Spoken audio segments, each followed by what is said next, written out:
Welcome to Info Tuesday with Ciiku, where we delve on different topics that affect our lives. Today I'm hanging out with a good friend of mine called Muthoni. She's a midwife and we are talking more on knowing our bodies. Munakumbuka nikiwaambia, ovulation, how many days? Is it 28? Is it 35? Is it 21? How many days do we have our menses? So Lucy is joining us to tell us about knowing our bodies. Lucy, I'll let you introduce yourself kwa sababu mimi nikianza, nitaanza 207 kanisa. Utapenda story zangu. My name is Lucy. I am a midwife. And I am also a mother of 3 children. They're so grown. They're so grown, yeah. Of course, I started as a nurse because in Kenya, midwifery is a specialty in nursing. So I first went to nursing school, studied nursing, and then specialized in midwifery, but I also specialized in emergency care. Yeah. How long have you been a midwife? Let me say over 20 years. Wow.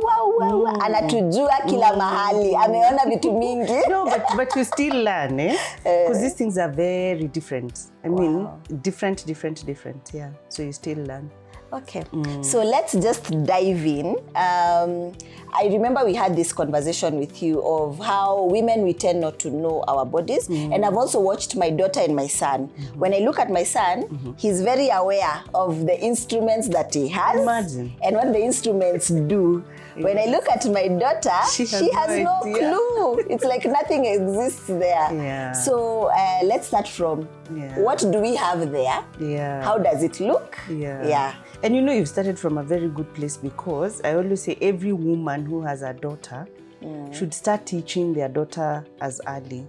So that we stop having women discovering their bodies when they're having children. Yes. Yeah. Or letting their husbands discover their bodies for Exactly. them. Like, how many parts do we have over there? What happens? And it's a question I get every day. Like, people don't even know if their periods and their urine come out from the same place. Yes. But anyway, we have 3 different channels that start Exits. from out there. Yeah. One is your pee side, the other one is your poop side, and in the middle is your vagina. Where now your periods come out of. Periods, baby, and man. Yes, and man. Yeah, let's call them that way. The other one is just pee and poop. Yeah, and like I'm describing, the period, you said period, baby, and man is in the middle. Yes. Yeah. Okay. Yeah. Because I remember this question also came up. I used to sell a tampon. And when you're trying to tell people where to put the tampon, they'll tell you, now when I put the tampon, I won't pee. And you're like, no, different systems. Yes. Okay. Yes. Although it confuses people, because when you pee with a tampon, you see blood. Yes. Especially if you have very heavy periods. So people think, is it coming? And anyway, not even tampon, even when you pee, usually during your periods, you see blood. So everyone thinks it comes from the same system. And actually, at times when you're in your period, at times when you pee, that's when a lot of the nini comes out. But it's because of gravity. Yeah. You're in a certain place, so whatever you are holding up starts to trickle down, and the urine, because it's at the top, kind of flushes it out. Okay. Yeah, but different systems.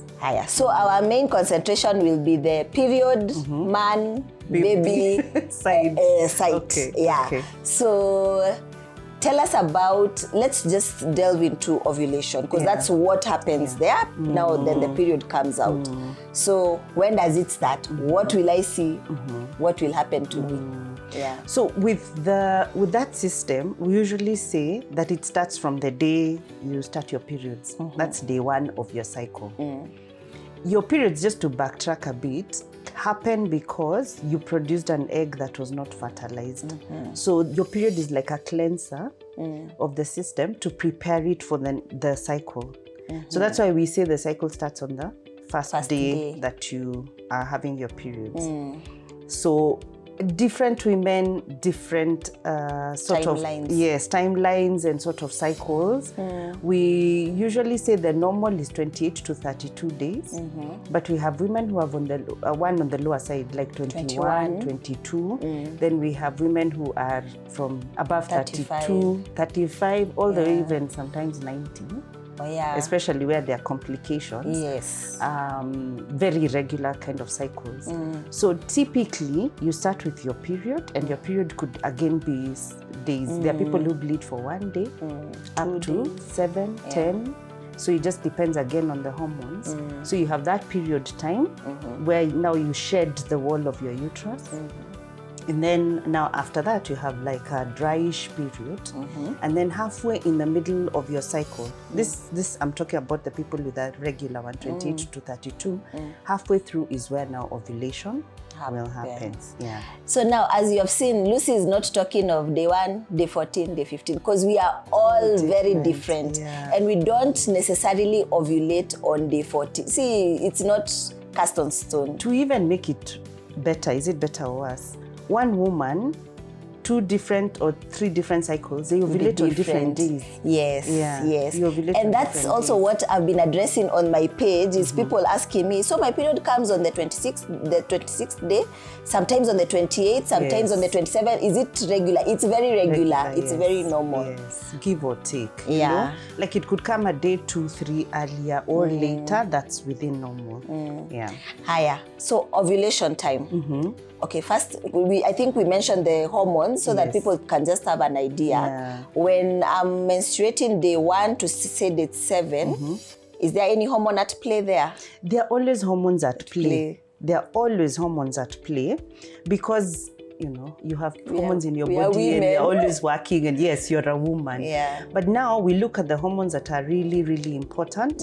Those are the hormones that help to mature and release the egg, because they are different. And when we talk about fertility or infertility, those would be some of the hormones we're looking at. Although we don't look at them in isolation nowadays, we also pay a close attention to a woman's thyroid gland. Because that is the one that helps regulate the hormones. So sometimes you might find it's a thyroid gland that, you know, it's coming from deep down. It's a thyroid gland that has issues. Then you find that, you know, now the other hormones are affected. But there is that hormone to mature the egg and release the egg. They have different names. I don't want to go into that, but those two. So you find that the eggs, first we have all these eggs from, we are born with them, and at puberty now they mature, and we have many. So every cycle you have an egg that is matured, and then it's released into the system, ready for fertilization. Okay. Yeah. Higher. But then, I don't want to forget to mention that there are other, when I say we always have hormones at play, we have all these hormones that make us female, the progesterone, the estrogen, and they always have their ups and downs during the cycle. It's high at some point, then it goes down for the other one to check in. Exactly. Okay, so now ovulation. What will I see? How will I know I'm ovulating? Is it possible for me to not use any family planning, any birth control, and just work with my body to family plan? Yeah, you can. But first, let me say, not everyone knows if they are ovulating. There are women who have all their signs, and they'll even know. Like, I really admire those women who keep saying, I know it was from the left because I felt the sharp pain, you know. But not everybody knows. The rest of us will be, maybe you get a pimple that pops, or you know, skin breakage, breakout. You may have mood swings. Sometimes you crave certain foods. Some people get crampish or that left-sided or right-sided pain dependent. Others get back pain. Some people get hyperactive. There are people who really, now that's the time they want the man. Kabisa. And they're all those are signs that you're ovulating. I always say, not as much as I'm saying people don't notice, it's just that maybe we're not paying attention. If everyone pays attention, you'll actually notice you have 1 or 2 that just tell you something is going on. Something is, something different. I mean, you might just be that day when you just feel like cooking, you know, or you just want chocolate, or you're really happy with everybody, or you're really snappy. You know, you'll always find, even if physically you're not feeling anything, you'll always find there's something that tells you this is around your ovulation time. Because what your body is doing, it's actually preparing you for pregnancy. Because you ovulate so that the egg is fertilized and you get a baby. So that's what your cycle does every month, whether you are getting pregnant or not. So you find that for a lot of women, the signs we get during ovulation are very similar to pregnancy, to an extent that some people actually lose appetite or eat a lot more or get nauseous or get heartburn. So there are always those symptoms that you would have. Any physical, tangible things that maybe 2 or 3, like the cervical mucus, something that I can try and check and see if I want to know it's that time. So you should just become a midwife in your next life. You even know cervical mucus. I know cervical. Let me tell you, when we were looking for a child, I became a doctor. Ni certificate. So hiyo tutakupatia. So yes, there are physical things. Let me start with the breasts, because a lot of women can tell the breasts. Your breasts become very sensitive, and it's sensitive to, like touch, or sometimes like in the evening when you remove your bra, they just go woo, especially around the nipple. So you have that breast sensitivity, and then there is the mucus. Now the mucus is a whole controversial story. Because it's different. Okay, there are generally 2 types of mucus, and we like to just simply call them fertile mucus and infertile mucus.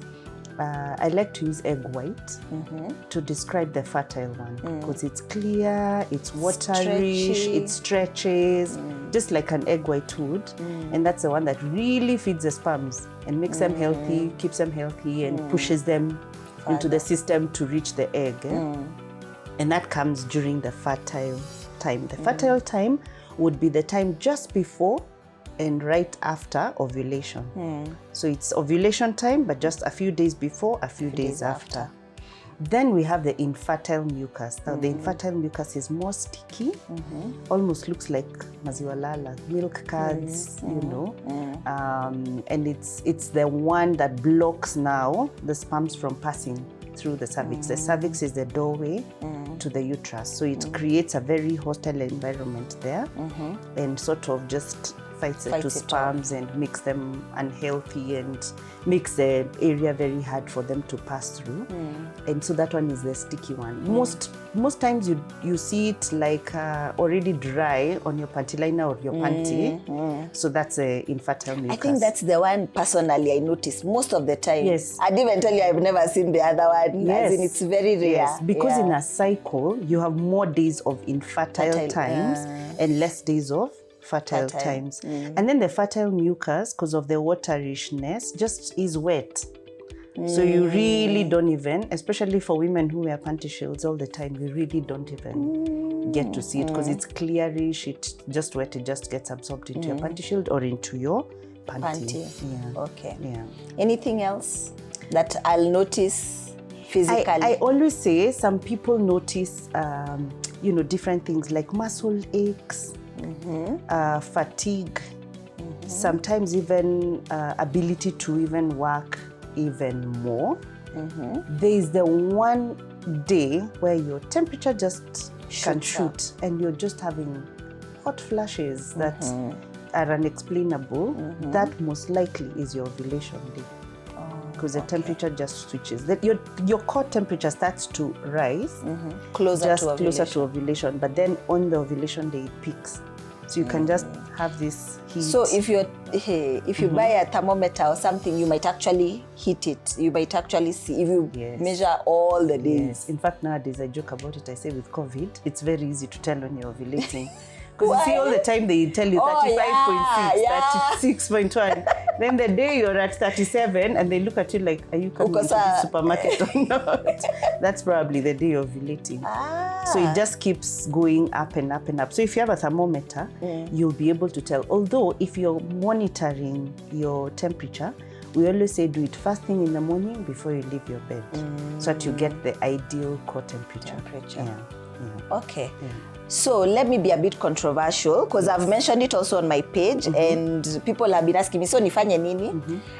What are the risks? Is it the risks? What is the downside of using birth control over a long period of time, or just generally using birth control?